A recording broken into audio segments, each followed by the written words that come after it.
De telles richesses éveillent immanquablement les convoitises.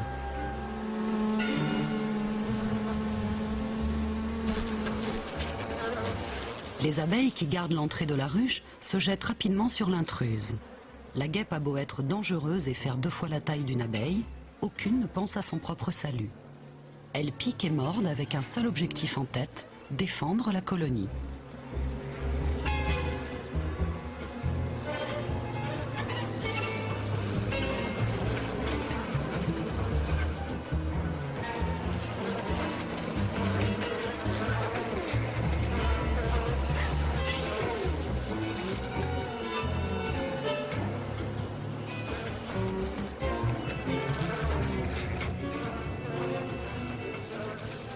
Sans ménagement, elle se débarrasse ensuite du corps paralysé et mortellement blessé de celle qui vient de rater sa tentative d'intrusion.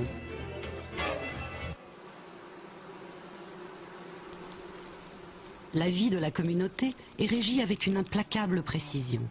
Tout ici ne sert qu'un seul et même but, la survie de la colonie. La reine consacre son existence à mettre au monde les futures générations d'ouvrières qui elles-mêmes consacreront leur vie à travailler pour la reine.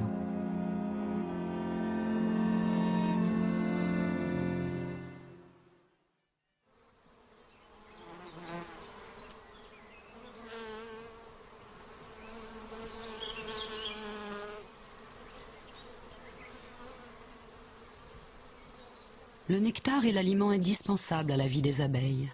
Une abeille butineuse consacre, au cours de sa vie, des milliers d'heures de vol à récolter ce précieux liquide. Dès son retour à la ruche, elle partage sans compter le nectar avec ses congénères.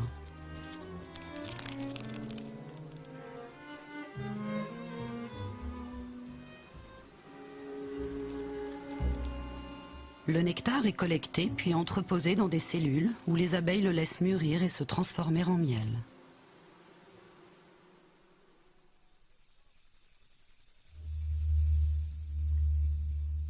Aussi laborieuse soit-elle, les abeilles ne travaillent que le jour. Tandis que la colonie se repose, l'odeur du miel se répand dans la campagne environnante. Certains sont prêts à tout pour s'emparer du trésor de la colonie.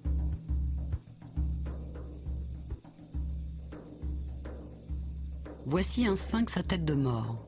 Au printemps, il quitte l'Afrique du Nord pour se laisser porter par les vents chauds du Sahara qui traversent la Méditerranée.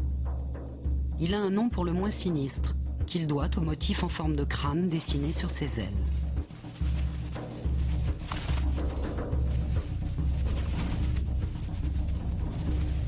Les pattes engourdies par l'air frais de la nuit, le papillon frissonne pour se réchauffer avant de prendre son envol.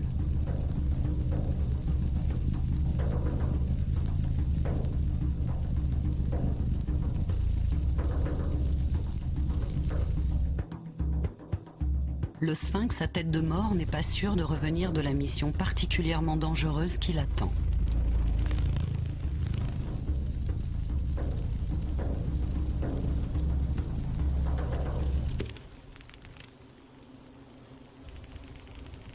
Il se pose à l'entrée de la ruche gardée par des abeilles prêtes à tout pour défendre la colonie.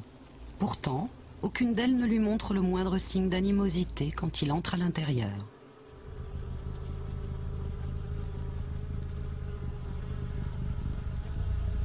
Le sphinx à tête de mort a revêtu la parfaite tenue de camouflage. Il est devenu invisible.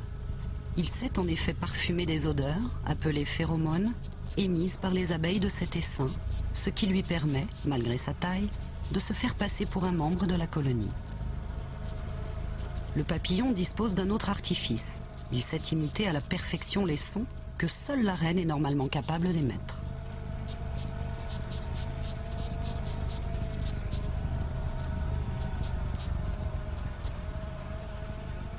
Grâce à ses leurres, il peut s'attaquer aux cellules à miel sans rencontrer la moindre résistance.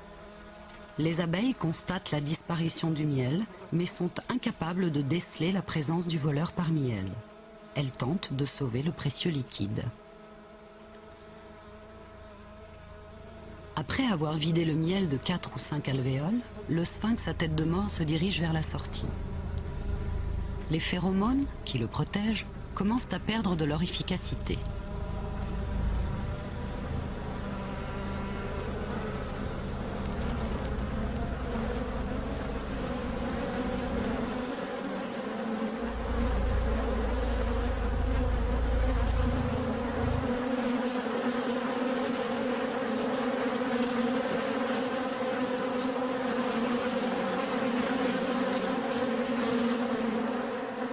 Un essaim d'abeilles peut sembler, à première vue, un univers bien étrange, confus et impénétrable.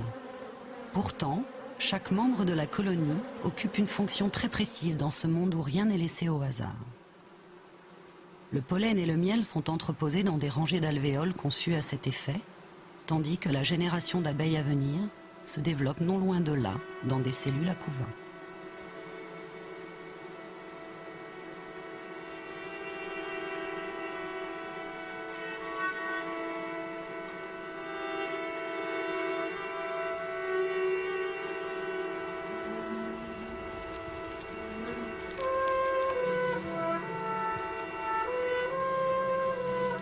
Les cellules contenant les œufs qui, à terme, donneront naissance à la future génération d'ouvrières, sont tenues à distance respectueuse des cellules plus grandes où les abeilles élèvent leurs futures reines.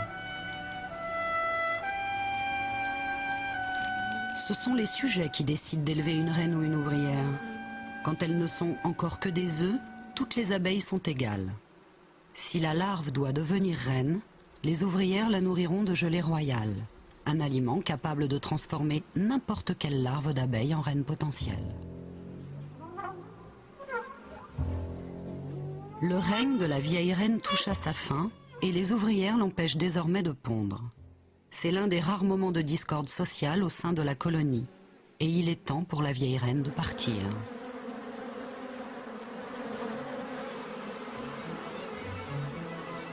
Toutes celles capables de voler l'accompagnent. La vieille reine quitte la ruche avec ses plus fidèles courtisanes qui forment l'essaim.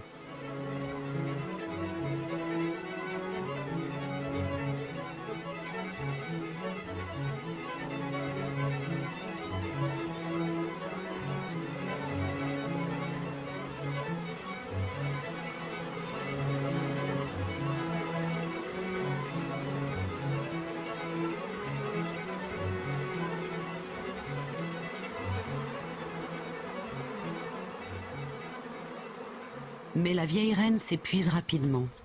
Entourée par l'essaim, qui, guidée par son odeur, la suit aveuglément, elle se pose non loin de la ruche pour reprendre des forces.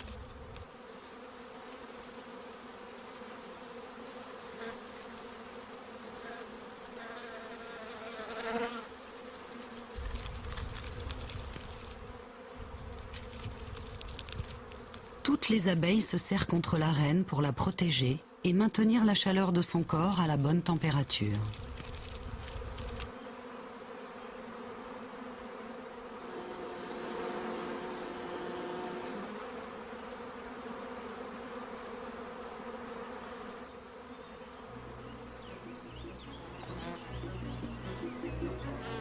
Les abeilles brûlent des quantités d'énergie considérables quand elles essaiment.